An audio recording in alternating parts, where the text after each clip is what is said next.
Bonjour à toutes et à tous, bienvenue sur Radio M et dans l'actualité de ce mercredi 15 décembre, le président de la République Abdelmadjid Tebboune se rend en Tunisie ce mercredi pour une visite officielle de 2 jours à l'invitation de son homologue tunisien Kais Saïed.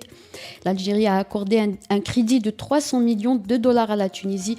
C'est ce qu'indique un décret relatif à l'adoption d'un protocole financier signé le 9 décembre dernier entre les deux États et qui est paru dans le journal officiel tunisien le 13 décembre 2021.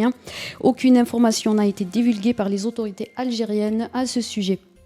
Le parquet suisse a ordonné la réouverture de l'enquête sur l'affaire du général Khaled Nezzar, poursuivi pour crimes de guerre et crimes contre l'humanité pendant la décennie noire des années 90 en Algérie. En 2017, la justice suisse avait abandonné les poursuites pour manque de preuves permettant l'application de la Convention de Genève. Dans ce dossier, Khaled Nezzar est accusé par 3 Algériens pour torture et arrestation arbitraire durant les années 90. En 2019, Khaled Nezzar a été condamné à 20 ans de réclusion criminelle par contumace par le tribunal militaire de Blida et un mandat d'arrêt international a été émis contre lui. Il est rentré en Algérie le 11 décembre 2019. L'ancien wali de Sidi Bel Abbas, Mohamed Hattab, et l'homme d'affaires Mohamed Bendaba, poursuivis pour corruption, ont été condamnés ce mercredi à 2 ans de prison ferme et une amende de 200 000 dinars par le pôle pénal économique et financier près le tribunal de Sidi Mohamed à Alger. 4 autres responsables et co-accusés dans cette affaire ont été acquittés.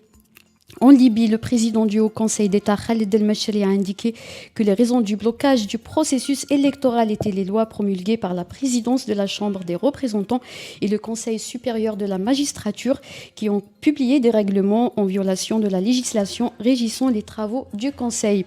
Khaled El-Mashri, qui s'est entretenu mardi avec la conseillère onusienne spéciale pour la Libye Stéphanie Williams, a indiqué que le Conseil supérieur de la magistrature avait prédit à l'avance l'état de blocage du processus électoral.